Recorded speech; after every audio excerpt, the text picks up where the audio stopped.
Yesu shuti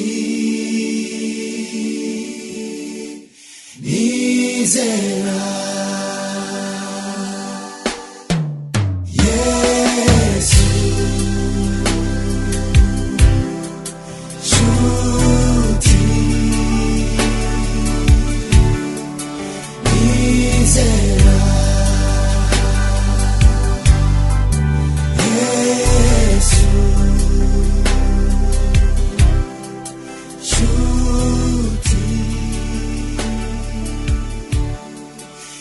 nizera Bene data bakundwa, ndabasuhuje mu izina rya Yesu Kristo. Ndagira ngo dusangire ijambo ry'Imana. Ariko mbere yuko turisoma, dusenge. Mana data wa twese uri mu ijuru, uwahozeho, uriho kandi uzahoraho, turagushimira kuko uturindisha imbaraga nyinshi. Turagushimira ko waduhaye Yesu umwana wawe ukunda kugira ngo tubone ubugingo. Bana natwe kandi ufashe buri wese uteze amatwi ijambo ryawe. Tubisabye mu izina rya Yesu Kristo, umwami n'umucunguzi wacu. Amen. Bene data bakundwa, mu gihe turi mu bihe abakristo bizihiza insinzi yo kuzuka k'umwami wacu Yesu Kristo, turi kandi no mu bihe bidasanzwe mu gihugu cyacu cy'u Rwanda, aho twibuka ku nshuro ya 26 jenoside yakorewe abatutsi mu mwaka w'igihumbi 1994. Turi kandi mu bihe bigoye, aho iyi si yugarijwe n'icyorezo cyica imbaga kitarobanuye. Ariko ndagira ngo duhumurizanye, mbabwire ko nubwo turi mu ruhurirane rw'ibibazo byugarije isi muri rusange n'u Rwanda ku buryo bwihariye, hejuru y'ibyaremwe byose, hejuru y'ubuhanga bwose, hejuru y'ubwenge bwose, mu ijuru hari Imana. Hari Imana ishobora byose, hari Imana imenya byose, hari Imana ibera hose icyarimwe, hari Imana idahinduka, hari Imana yaremye isi n'ibiyuzuye, hari Imana yaremye isanzure, l'univers, n'ibirimo byose, ibizwi n'ibitazwi. Iyo Mana niyo yonyine ishobora guhumuriza imitima itentebutse no guhoza abarira. Ni nayo kandi ishobora kwambika imbaraga z'umutima abanyarwanda muri rusange n'abacitse ku icumu ku buryo bwihariye, kudaheranwa n'agahinda, tukibuka twiyubaka. Iyo Mana niyo ifite ububasha ku burwayi, ku ndwara n'ibyorezo byugarije isi. Dusenge itabare u Rwanda, itabare isi. Nidukomerere kandi mu Mwami Yesu Kristo waje mu isi yacu agafata akamero k'umuntu. Igihe cyagenwe kigeze, arapfa, arahambwa, ariko ku munsi wa gatatu arazuka nk'uko byari byaranditswe. Ishimwe n'icyubahiro bibi by'Imana. Umwanya muto dufite, turagira ngo tuganire ku ijambo ry'Imana. Ijambo ry'Imana nashatse, cyangwa se ijambo ry'Imana Imana yampaye kugira ngo tuganire, ni ijambo rikubiye mu cyo nise impamvu idutera kwizera Yesu wazutse agahabwa ubutware bwose ku byaremwe byose. Kanongere nsubiremo. Impamvu idutera, cyangwa se itera abizera kwizera Yesu wazutse agahabwa ubutware bwose ku byaremwe byose. Reka twifashishe ijambo dusanga mu rwandiko Paulo yandikiye Abefeo, igice cya mbere umurongo wa 15 kugera ku wa 23. Nicyo gituma nanjye maze kumva uburyo mwizera Umwami Yesu, mugakunda abera bose, mbashimira Imana urudaca, nkabasabira uko nsenze, kugira ngo Imana y'Umwami wacu Yesu Kristo, ariyo data wa twese w'icyubahiro, ibahe umwuka w'ubwenge no guhishurirwa, kugira ngo bitume muyimenya, ngo amaso y'imitima yanyu abone uko ahweza, mumenye ibyo mwiringizwa n'iyabahamagaye, mumenye ubutunzi bw'ubwiza bw'ibyo azaraga abera, mumenye n'ubwinshi bw'imbaraga zayo zitagira akagero, izo iha twebwe abizeye, nk'uko imbaraga z'ububasha bwayo bukomeye ziri, izo yakoreye muri Kristo ubwo yamuzuraga mu bapfuye, ikamwicaza iburyo bwayo ahantu ho mu ijuru, imushyize hejuru y'ubutware bwose n'ubushobozi bwose n'imbaraga zose n'ubwami bwose n'izina ryose rivugwa uretse muri iki gihe gusa, ahubwo no mu bihe bizaza.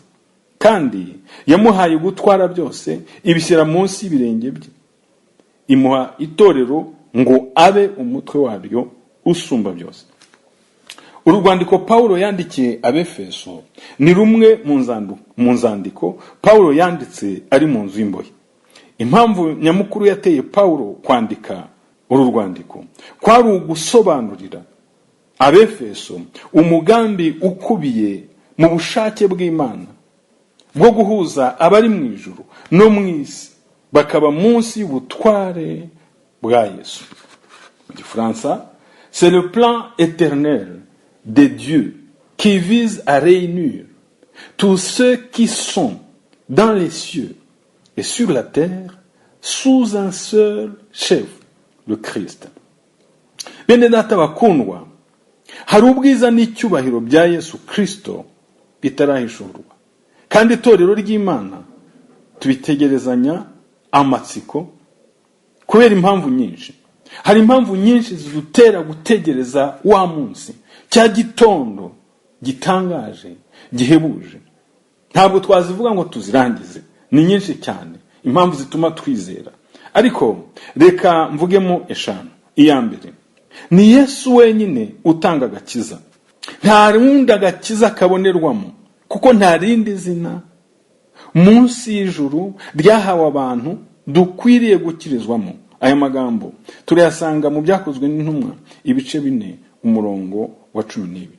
Bene data bakundwa, ndagira ngo nanone mbibutse amagambo yanditse mu rwandiko Yuda yanditse igice 1 n'umurongo wa 3.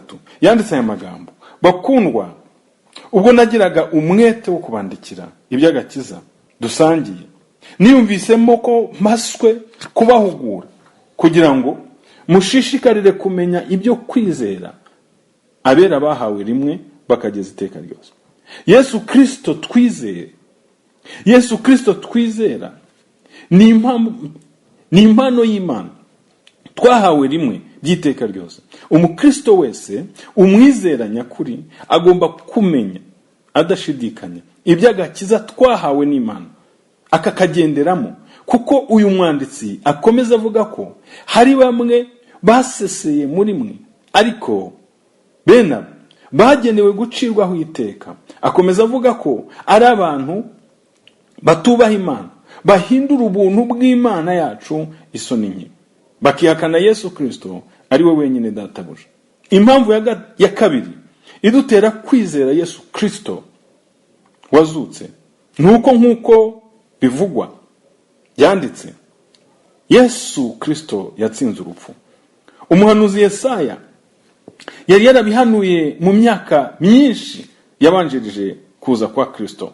Mu bice 25 umurongo w'8 handitse aya magambo y'ubuhanuzi: kandi urupfu azarumira mu nguri kugeza iteka ryose.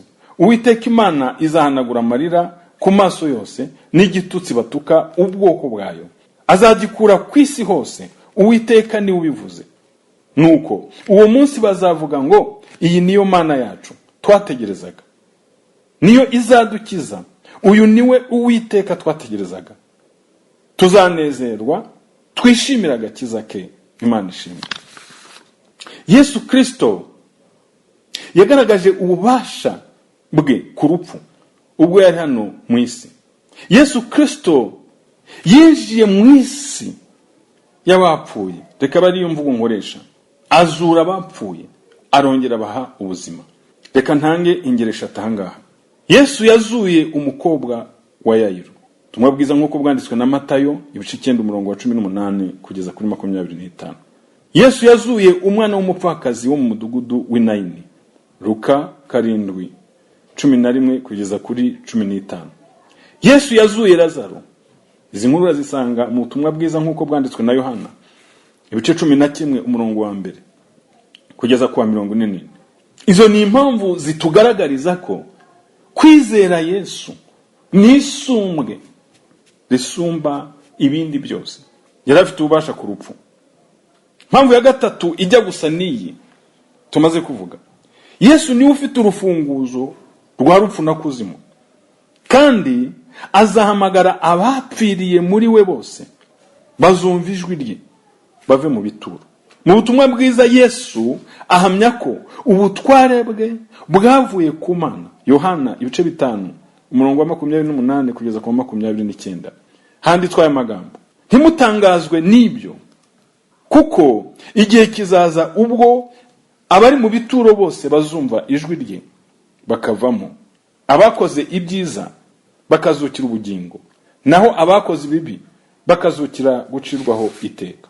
Impamvu ya kane, Yesu Kristo ni umwami wacu kugeza kumperuka, ubwo azashikiriza Imana ubwami ariyo data wa twese, amaze gukuraho ingoma zose n'ubutware bwose n'imbaraga zose, kuko akwiriye gutegeka kugezaho azashyirira abanzi be bose munsi y'ibirenge bye. Umwanzi uzaheruka gukurwaho n'urupfu. Mu gitabo cy'ibyahishuriwe Yohana hari amagambo y'ihumure ku bagenzi bagana mu ijuru. Hari itangazo ridasubirwaho kuko ryavuzwe n'Umwami Yesu. Amaze kwigaragariza Yohana ku kirwa Patimo, ibyahishuwe igice cya mbere, ku murongo wa 18 avuga yeruye ati: nduhoraho, icyakora nari narapfuye, ariko none dore mporaho iteka ryose, kandi mfite urufunguzo rw'urupfu n'ikuzimu. Ni Yesu wenyine ufite urufunguzo rw'urupfu n'ikuzimu, kandi n'urupfu narwo niwe mwanzi uzakurwaho nyuma, ruzapfa. Impamvu ya gatanu, Yesu twizera ni Imana, ni jambo w'Imana, yahozeho uhereye mbere na mbere.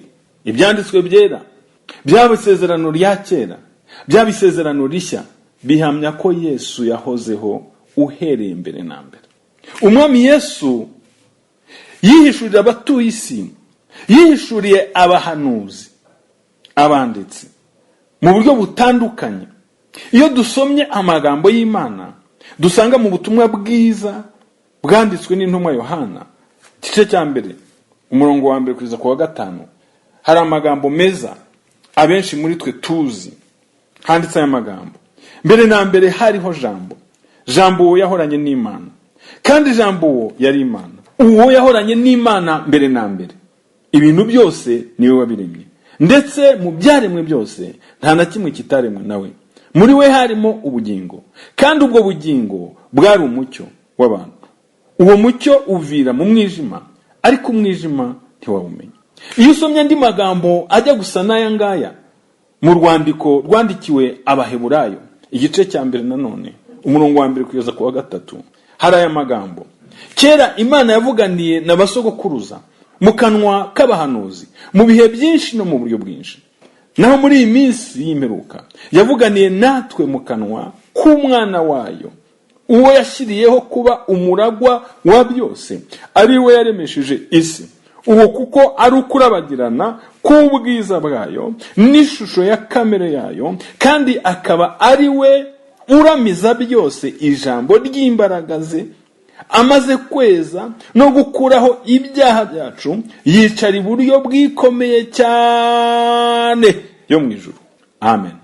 Intumwa Yohana n'umwanditsi wandikiye Abaheburayo n'abandi banditsi benshi banditse ibya Yesu umwana w'Imana, banditse bashaka kuvana urujijo mu bantu, banditse bashaka gushimangira no gushyira iherezo ku mihango n'imigenzo n'imiziririzo bya Kiyuda. Banditse bashaka gushimangira ko Yesu yahozeho uhereye imbere na mbere. Banditse bashaka kugaragariza Abayuda ko bari bategereje nka Mesiya yaje akaza ari Kristo w'Imana. Bene data, Yesu ni igitangaza. Yesu asumba byose, asumba bose. Ndagira ngo mbabwire ko iyi isi yabawemo n'ibihangange, isi dutuyemo, uhereye kera kose abanyabwenge babayeho, bakoze ibitangaza byinshi, bakoze iby'ubwenge bwinshi, bahindura iyi si uko iri ubu ngubu, bazana ibikorwa by'ubwenge by'amajyambere byinshi n'ubu bikiza. Ariko ndagira ngo mbabwire ko nta wigeze ahwana na Kristo Yesu. Muri ibyo bihangange byagaragaje gukora impinduramatwara muri isi dutuyemo mu myizerere. Reka ntange ingero 3. Hari umugabo witwa Confucius. Uyu ni Umushinwa wabayeho kera mbere ya Yesu. Uyu yaje mu Bushinwa ari umuhanga w'umunyabwenge, ashaka kugira ngo yubake sosiyete y'Ubushinwa, ayihehe umurongo ngenderwaho ashingiye ku ndangagaciro zigira umuntu wuzuye, ushyira mu gaciro, ukora ibyiza. Agira abayoboke benshi, ariko amaherezo nuko yaje gupfa. Uwa kabiri yenda natangaho urugero ni uwitwa Shakyamuni. Uyu nguyu nawe yaje ashaka kugira ngo yirehereze abantu benshi, ashinga idini ryabo bita les Buddhistes, Ababudiste. Muri Aziya agira abayoboke benshi cyane, n'ubu idini rirahari, idini ry'Ababudiste, le Buddhisme. Agira abayoboke benshi, agira ubwenge bwinshi, ariko amaherezo arapfa. Undi wa gatatu natanga we twumva cyane, kuko hari abayoboke be b'abaturanyi bene wacu, ni Muhammad uwo Abisilamu bita intumwa y'Imana. Yabayeho mu kinyejana cya 7 nyuma ya Yesu. Nawe agira imico ituma mu gihe gikwiye kigeze cye, nk'uko babivuga, yashinze Isilamu ku bihe byagiye bikurikirana, igirana amakimbirane n'abakirisitu, ku buryo habaye intambara nyinshi, intambara mu mateka bita les croisades, intambara z'abakristo n'abayisilamu. Ariko uyu nawe byaje kurangira kuko yari umuntu apfuye. Kandi agira ngo hatwibukiranye ko n'idini ya Isilamu yemera Yesu nk'umuntu udasanzwe, wavutse mu buryo budasanzwe, wabyawe mu buryo budasanzwe, ndetse hari n'ibitabo usoma byo bikakubwira ngo Yesu yari adasanzwe kubera ko yakoze ibitangaza akiri muto, afite imyaka 3. Bo niko bavuze ngo yaremye inyoni afite imyaka 3, niko mu bitabo by'Abisilamu havuga. Ariko icyo nshatse kuvuga nuko aba bose izi ngero ntanze, uko ari 3 barapfuye. Ariko Imana ishimwe kuko yigaragarije abantu mu ishusho dushobora kumva, ifata kamero k'umuntu ari we Yesu, wari Imana 100%. Yesu rero we yaje ari Imana rudasumbwa, usumba aba bose twavuze. Yesu yaje ari Imana. Yesu niwe wenyine wahamije kandi akihamiriza ko ari Imana. Yesu niwe wenyine wavutse mu buryo budasanzwe. Yesu niwe wenyine, niwe munyabwenge buhebuje mu isi y'ababaho. Yesu niwe wenyine wavuze abwira abizera, abivuga ubuzira makemwa, ibyiherezo ry'umuntu, iherezo ry'umuntu n'ubugingo buhoraho dutegereje. Dore kugira ngo tugane ku musozo, tuvuga amagambo amwe mu magambo Yesu yakoresheje ahamya ko ari Imana. Yesu yaravuze ngo jyewe na Data turi umwe. Aya magambo yasanga mu butumwa bwiza nk'ubwanditswe na Yohana 10:30. Yesu ni Imana, ndavuga Yesu we ni Imana n'umwe. Mu yandi magambo, Yesu ni Imana mu buryo bufatika bugaragara. Yongeye kuvuga aya magambo, aravuga ngo uhereye kera kose nta muntu wigeze kubona Imana, ahubwo umwana w'ikinege uri mu gituza cya se niwe wayimenyekanishije. Yohana igice cya 1:18. Yesu yongeye guhamenya ko ari Imana. Haleluya. Avuga aya magambo: uwavuye mu ijuru niwe usumba byose, naho uw'isi n'uw'isi nyine. Yohana ibice 3:31 kugeza ku 32. Yesu yongeye kuvuga aya magambo, aravuga ngo mu kiganiro yagiranye mu mpaka cyangwa se ikiganiro yagiranye n'abayuda, aravuga ngo yabayeho mbere ya Aburahamu. Aya magambo n'iki kiganiro birakaza abayuda, bashaka kumufata no kumwica, ariko barabinanirwa. Yesu yavuze byinshi, yavuze amagambo menshi ahamya ko yari ishusho y'Imana igaragarira abantu.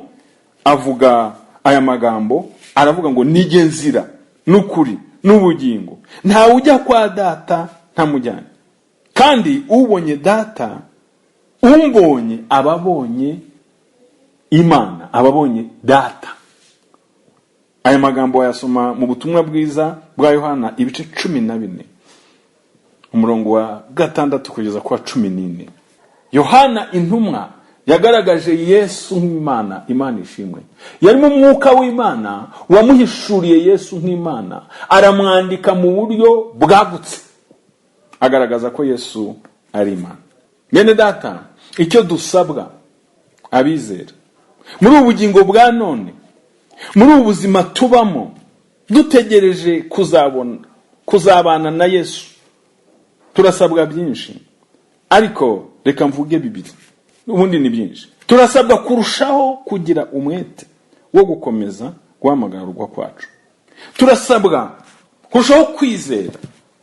Turasabwa kwiga no gusobanukirwa ijambo ry'Imana, kandi tukaryigisha n'abadukomokaho, kuko iri ari itegeko ryatanzwe n'Uwiteka. Tegeka kwa kabiri ibice 31 umurongo wa 12 handitse amagambo: uzajya uteranya abantu, abagabo n'abagore, abana bato n'umusuhuke w'umunyamahanga uri wanyu, kugira ngo bumve, bayumve, bayige, bubaho Uwiteka Imana yanyu, bitondere amagambo yose y'aya mategeko. Soza ndagira ngo mbabwire ko Yesu twizera, haleluya, Yesu twizera ni Imana, ni ishusho y'Imana itagaragara, yigaragarije abantu mu bwuzure bwayo muri Kristo Yesu. Ndagira ngo sabe abamumenye kudacogora, gukora ibyiza ko mushobojwe, kwanga icyaha, urunuka, mudacogozwa n'uburambe bw'uru rugendo.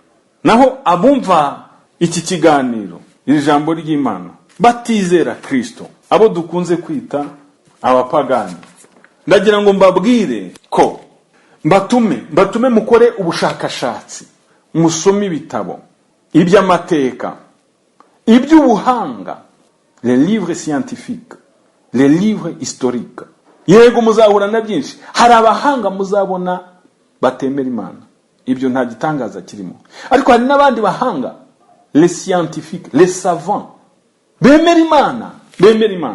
Ndagira ngo mbabwire ko hari abahanga bemera ko iyo bari mu bushakashatsi ku Mana, nako ku buhanga busanzwe muri laboratoire, uko barushaho kugenda bavumbura iby'ubu bwenge bwa none, niko barushaho gusobanukirwa ko Imana iriho. Kandi abakoze ubushakashatsi kuri Kristo w'Imana basanze mu by'ukuri imyitwarire ye ari imyitwarire impeccable, izira amakemwa, ku buryo atari kiremwa muntu nk'abandi. Nimumara gukora ubwo bushakashatsi, muzaze musome ijambo ry'Imana, Bibiliya. Mwayisoma mutayitayeho ko muyifatira umwanya. Imana izigaragariza mu ijambo ryayo, muyumve, mwumve Imana, muyisobanukirwe. Kubera ko abashakashatsi b'ubuhanga bw'isi bo basobanura ko nta kivumburwa, nta kitarabayeho, byose biriho. Babivuga mu magambo yabo. Muri Fransa baravuga ngo la science est l'explication rationnelle des phénomènes naturel. Ni ukuvuga ngo ni ugusobanura ibiriho ukoresheje ubwenge, ariko ugasobanura ibiriho nta kivumburwa. Yesu Kristo twizeye adusange, atumurikire, tumwizere, twese tuzabane mu bwami bw'Imana. Amen. Dusenge. Mana y'urukundo rwinshi, turagushimiye kuko waduhaye Yesu akaduhuza nawe. Hwejesha amaso y'imitima yacu twese kugira ngo tubashe kumenya Yesu neza no kugendera mu nzira y'ukuri, tuzirikana iteka agakiza tubonera muri we. Amen. Imana iduhane umugisha. Mwari kumwe na mwene so muri Kristo, MUJIJI Déo, umukristo w'inyarugenge. Shalom, shalom.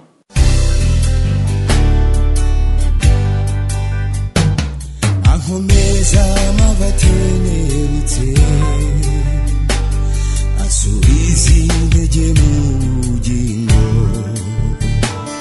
anyoresha ubuntu n'urukundo, n'umutabazi wanjye, n'umukunzi aruta bose, n'igitare nubatseho,